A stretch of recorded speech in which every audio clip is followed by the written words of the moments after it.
ನಮಸ್ತೆ ಗೆಳೆಯರೇ, ಎಲ್ಲರೂ ಹೇಗಿದ್ದೀರಾ? ಚೆನ್ನಾಗಿದ್ದೀರಾ ಅಂತ ಭಾವಿಸ್ತೀನಿ. ನಿನ್ನೆ ದಿನ ಕನ್ನಡ ಚಿತ್ರರಂಗ ಹಾಗೂ ಕಿರುತೆರೆಗೆ ಬರಸಿಡಿಲು ಬಡಿದಂತೆ ಒಂದು ಆಘಾತಕಾರಿ ವಿಷಯ ಕೇಳಿಬಂತು. ನಟ, ನಿರ್ದೇಶಕ, ನಿರ್ಮಾಪಕನಾಗಿಯೂ ಚಿತ್ರರಂಗ ಹಾಗೂ ಕಿರುತೆರೆ ಎರಡೂ ಕಡೆಯಲ್ಲಿ ಗುರುತಿಸಿಕೊಂಡಿದ್ದ ದಿಲೀಪ್ ರಾಜ್ ಹೃದಯಾಘಾತದಿಂದ ಕೊನೆಯುಸಿರೆಳೆದಿದ್ದಾರೆ ಅನ್ನೋ ಸುದ್ದಿ. ಸೇಮ್ ಪುನೀತ್ ರಾಜ್ಕುಮಾರ್ ಅವರ ಮಾದರಿಯಲ್ಲೇ 47 ವರ್ಷಕ್ಕೆ ತನ್ನ ಫ್ಯಾಮಿಲಿ ಅಭಿಮಾನಿಗಳನ್ನು ಬಿಟ್ಟು ಭಾರತ ಲೋಕಕ್ಕೆ ಹೊರಟಿ ಹೋದರು ದಿಲೀಪ್ ರಾಜ್. ನಿಜಕ್ಕೂ ಇದು ಅರಗಿಸಿಕೊಳ್ಳಲಾಗದ ಸುದ್ದಿ. ಗೆಳೆಯರೇ, ನಟ ದಿಲೀಪ್ ರಾಜ್ ರವರು ಒಬ್ಬ ಪ್ರತಿಭಾವಂತ ಕಲಾವಿದ. ಇವರ ಪ್ರತಿಭೆಗೆ ಸಿಗಬೇಕಾದ ಅವಕಾಶ ಇವರಿಗೆ ಸಿಗಲಿಲ್ಲ. ಸಾಕಷ್ಟು ಸಿನಿಮಾಗಳಲ್ಲಿ ಅಭಿನಯ ಮಾಡಿದರೂ ಕೂಡ ಅಂದುಕೊಂಡಂತೆ ಹೆಸರಾಗಲಿ ಯಶಸ್ಸು ಆಗಲಿ ಇವರಿಗೆ ಸಿಗಲಿಲ್ಲ. ಇತ್ತೀಚೆಗಷ್ಟೇ ತಮ್ಮ ಸ್ವಂತ ಬ್ಯಾನರ್ನಲ್ಲಿ ತೆಗೆದಂತಹ ಒಂದಿಷ್ಟು ಧಾರಾವಾಹಿಗಳಿಂದ ಜನಪ್ರಿಯತೆಯನ್ನು ಗಳಿಸಿಕೊಂಡಿದ್ದನ್ನು ಬಿಟ್ಟರೆ ಸಿನಿಮಾ ರಂಗದಲ್ಲಿ ಇವರಿಗೆ ಅಂಥ ಯಶಸ್ಸು ಸಿಗಲಿಲ್ಲ. ಇವತ್ತಿನ ಈ ವಿಡಿಯೋದಲ್ಲಿ ನಟ ದಿಲೀಪ್ ರಾಜ್ ರವರು ಎಷ್ಟು ಸಿನಿಮಾಗಳನ್ನು ಮಾಡಿದ್ದಾರೆ, ಹಾಗೆ ಎಷ್ಟು ಧಾರಾವಾಹಿಗಳಲ್ಲಿ ಅಭಿನಯ ಮಾಡಿದ್ದಾರೆ ಅನ್ನೋದನ್ನು ನೋಡ್ಕೊಂಡು ಬರೋಣ. ವಿಡಿಯೋನ ಕೊನೆ ತನಕ ನೋಡಿ. ಗೆಳೆಯರೇ, ಮೊದಲಿಗೆ ಇವರು ಕಂಬದ ಮನೆ ಅನ್ನೋ ಧಾರಾವಾಹಿಯಲ್ಲಿ ಅವಕಾಶವನ್ನು ಗಿಟ್ಟಿಸ್ಕೊಳ್ತಾರೆ. ಮತ್ತು ಜನನಿ, ಕುಂಕುಮ ಭಾಗ್ಯ, ರಂಗೋಲಿ, ಮಾಂಗಲ್ಯ, ಪ್ರೀತಿಗಾಗಿ ಹೀಗೆ ಕಿರುತೆರೆ ಧಾರಾವಾಹಿಗಳಲ್ಲಿ ಅಭಿನಯ ಮಾಡಿ 2005ರ ಸಮಯದಲ್ಲಿ ಬಾಯ್ ಫ್ರೆಂಡ್ ಅನ್ನೋ ಚಿತ್ರದ ಮೂಲಕ ಮೊದಲಿಗೆ ಚಿತ್ರರಂಗಕ್ಕೆ ನಾಯಕನಾಗಿ ಪಾದಾರ್ಪಣೆ ಮಾಡ್ತಾರೆ.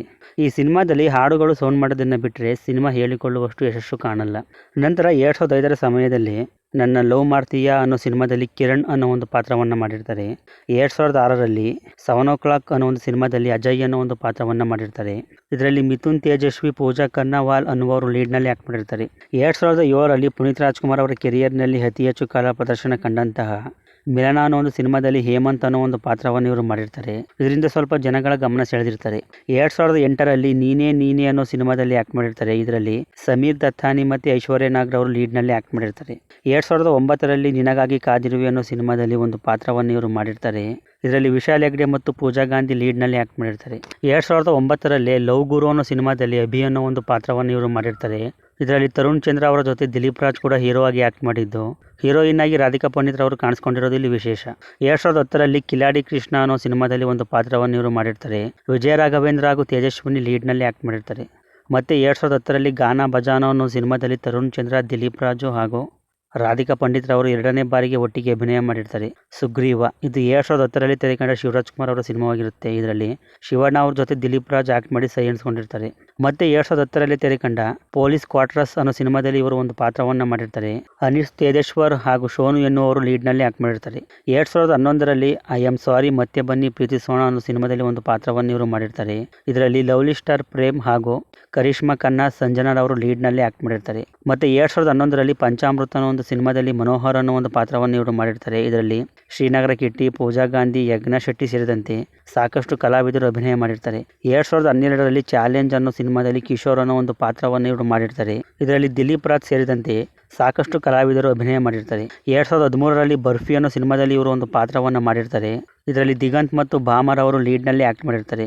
ಮಹಾನದಿ ಇದು 2013ರಲ್ಲಿ ತೆರೆಕಂಡ ಸಿನಿಮಾ. ಇದರಲ್ಲಿ ಸಂಜನಾ ಅವ್ರ ಜೊತೆ ದಿಲೀಪ್ ರಾಜ್ ಮುಖ್ಯ ಪಾತ್ರಗಳಲ್ಲಿ ಕಾಣಿಸ್ಕೊಂಡಿರ್ತಾರೆ. ಟೋನಿ ಇದು ಕೂಡ 2013ರಲ್ಲಿ ತೆರೆಕಂಡ ಸಿನಿಮಾ. ಇದರಲ್ಲಿ ಶ್ರೀನಗರ ಕಿಟ್ಟಿ ಅವರ ಜೊತೆ ದಿಲೀಪ್ ರಾಜ್, ಐಂದ್ರಿತಾ ರೈ ಅವರು ಲೀಡ್ನಲ್ಲಿ ಆ್ಯಕ್ಟ್ ಮಾಡಿರ್ತಾರೆ. ಲಕ್ಷ್ಮಿ ಇದು 2013ರಲ್ಲಿ ತೆರೆಕಂಡ ಶಿವರಾಜ್ ಕುಮಾರ್ ಅವರ ಸಿನಿಮಾವಾಗಿರುತ್ತೆ. ಇದರಲ್ಲಿ ದಿಲೀಪ್ ರಾಜ್ ಕೂಡ ಒಂದು ಪಾತ್ರವನ್ನು ಮಾಡಿರ್ತಾರೆ. ಭೈರವಿ ಇದು ಕೂಡ 2013ರಲ್ಲಿ ತೆರೆಕಂಡ ಸಿನಿಮಾ. ಇದರಲ್ಲಿ ದಿಲೀಪ್ ರಾಜ್ ಒಂದು ಪಾತ್ರವನ್ನು ಮಾಡಿರ್ತಾರೆ. ರಮೇಶ್ ಭಟ್, ಮೈಕ್ರೋ ನಾಗರಾಜ್ ರವರು ಲೀಡ್ನಲ್ಲಿ ಆ್ಯಕ್ಟ್ ಮಾಡಿರ್ತಾರೆ. ಕ್ರೇಜಿ ಸ್ಟಾರ್ ಇದು 2014ರಲ್ಲಿ ತೆರೆಕಂಡ ರವಿಚಂದ್ರನ್ ಅವರ ಸಿನಿಮಾವಾಗಿರುತ್ತೆ. ಇದರಲ್ಲಿ ದಿಲೀಪ್ ರಾಜ್ ಕೂಡ ಆ್ಯಕ್ಟ್ ಮಾಡಿರ್ತಾರೆ. ನನ್ನ ಲೈಫಲ್ಲಿ ಇದು ಕೂಡ 2014ರಲ್ಲಿ ತೆರೆಕಂಡ ಸಿನಿಮಾವಾಗಿರುತ್ತೆ. ಇದರಲ್ಲಿ ಅನೀಶ್ ರವರ ಜೊತೆ ದಿಲೀಪ್ ರಾಜ್ ಲೀಡ್ನಲ್ಲಿ ಆ್ಯಕ್ಟ್ ಮಾಡಿರ್ತಾರೆ. ಹೀರೋಯಿನ್ ಆಗಿ ಸಿಂಧು ಲೋಕನಾಥ್ ರವರು ಕಾಣಿಸ್ಕೊಂಡಿರ್ತಾರೆ. ಡಾರ್ಲಿಂಗ್ ಇದು 2014ರಲ್ಲಿ ತೆರೆಕಂಡ ಸಿನಿಮಾವಾಗಿರುತ್ತೆ. ಇದರಲ್ಲಿ ದಿಲೀಪ್ ರಾಜ್ ಕೂಡ ಇದರಲ್ಲಿ ಒಂದು ಪಾತ್ರವನ್ನು ಮಾಡಿರ್ತಾರೆ. ಮಿಂಚಾಗಿ ನೀನು ಬರಲು ಇದು 2015ರಲ್ಲಿ ತೆರೆಕಂಡ ಸಿನಿಮಾವಾಗಿರುತ್ತೆ. ದಿಗಂತ್, ಕೃತಿಕಾರ ಬಂದ ಲೀಡ್ನಲ್ಲಿ ಆ್ಯಕ್ಟ್ ಮಾಡಿದರೆ ದಿಲೀಪ್ ರಾಜ್ ಕೂಡ ಒಂದು ಪಾತ್ರವನ್ನು ಮಾಡಿರ್ತಾರೆ. ಯೂಟರ್ನ್ ಇದು 2016ರಲ್ಲಿ ತೆರೆಕಂಡ ಸಿನಿಮಾವಾಗಿರುತ್ತೆ.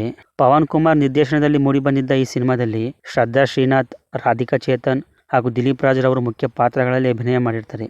ಜಾವ ಇದು 2018ರಲ್ಲಿ ತೆರೆಕಂಡ ಸಿನಿಮಾವಾಗಿರುತ್ತೆ. ಸಾಯಿ ಕುಮಾರ್, ಭವಾನಿ ಎನ್ನುವರ ಜೊತೆ ದಿಲೀಪ್ ರಾಜ್ ಕೂಡ ಲೀಡ್ನಲ್ಲಿ ಆ್ಯಕ್ಟ್ ಮಾಡಿರ್ತಾರೆ. ಅಂಬಿ ನಿಂಗ್ ವಯಸ್ಸಾಯಿತು ಇದು ಕೂಡ 2018ರಲ್ಲಿ ತೆರೆಕಂಡ ಸಿನಿಮಾವಾಗಿರುತ್ತೆ. ರೆಬಲ್ ಸ್ಟಾರ್ ಅಂಬರೀಷ್, ಕಿಚ್ಚ ಸುದೀಪ್, ಶ್ರುತಿ ಹರಿಹರನ್ ರವರು ಲೀಡ್ನಲ್ಲಿ ಆ್ಯಕ್ಟ್ ಮಾಡಿದರೆ ದಿಲೀಪ್ ರಾಜ್ ರವರು ಅಂಬರೀಷ್ ಅವರ ಮಗನ ಪಾತ್ರವನ್ನು ಮಾಡಿರ್ತಾರೆ. ಕ್ರಿಸ್ಮತ್ ಇದು ಕೂಡ 2018ರಲ್ಲಿ ತೆರೆಕಂಡ ಸಿನಿಮಾವಾಗಿರುತ್ತೆ. ಇದರಲ್ಲಿ ವಿಜಯ ರಾಘವೇಂದ್ರ, ಸಂಗೀತಾ ಭಟ್ ರವರ ಜೊತೆ ದಿಲೀಪ್ ರಾಜ್ ಕೂಡ ಲೀಡ್ನಲ್ಲಿ ಆ್ಯಕ್ಟ್ ಮಾಡಿರ್ತಾರೆ. ನೀವು ಕರೆ ಮಾಡಿದ ಚಂದಾದಾರರು ಇದು 2018ರಲ್ಲಿ ತೆರೆಕಂಡ ಸಿನಿಮಾವಾಗಿರುತ್ತೆ. ಇದರಲ್ಲಿ ದಿಲೀಪ್ ರಾಜ್, ಶಿಲ್ಪಾ ಮಂಜುನಾಥ್ ರವರು ಲೀಡ್ನಲ್ಲಿ ಆ್ಯಕ್ಟ್ ಮಾಡಿರ್ತಾರೆ.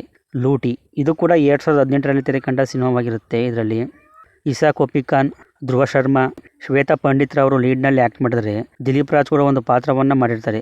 ಇದಾದ ನಂತರ ಚಿತ್ರರಂಗದಿಂದ ಸ್ವಲ್ಪ ಗ್ಯಾಪ್ ತಗೊಂಡ ದಿಲೀಪ್ ರಾಜ್ ಮತ್ತೆ 2023ರಲ್ಲಿ ಆರ್ಕೆಸ್ಟ್ರಾ ಮೈಸೂರು ಅನ್ನೋ ಒಂದು ಸಿನಿಮಾವನ್ನು ಮಾಡ್ತಾರೆ. ನಂತರ 2025ರಲ್ಲಿ ನಿಮ್ಮ ವಸ್ತುಗಳಿಗೆ ನೀವೇ ಜವಾಬ್ದಾರರು ಅನ್ನೋ ಸಿನಿಮಾದಲ್ಲಿ ಲೀಡ್ನಲ್ಲಿ ಆ್ಯಕ್ಟ್ ಮಾಡಿರ್ತಾರೆ.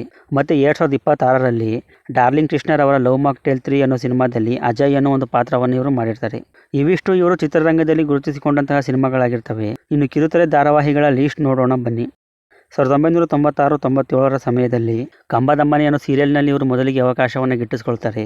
ನಂತರ 2004ರಲ್ಲಿ ಡಿ ಚಂದನ ವಾಹಿನಿಯಲ್ಲಿ ಪ್ರಸಾರವಾಗ್ತಿದ್ದಂತಹ ಅರ್ಥ ಸತ್ಯ ಅನ್ನೋ ಧಾರಾವಾಹಿಯಲ್ಲಿ ಇವರು ಅಭಿನಯ ಮಾಡ್ತಾರೆ.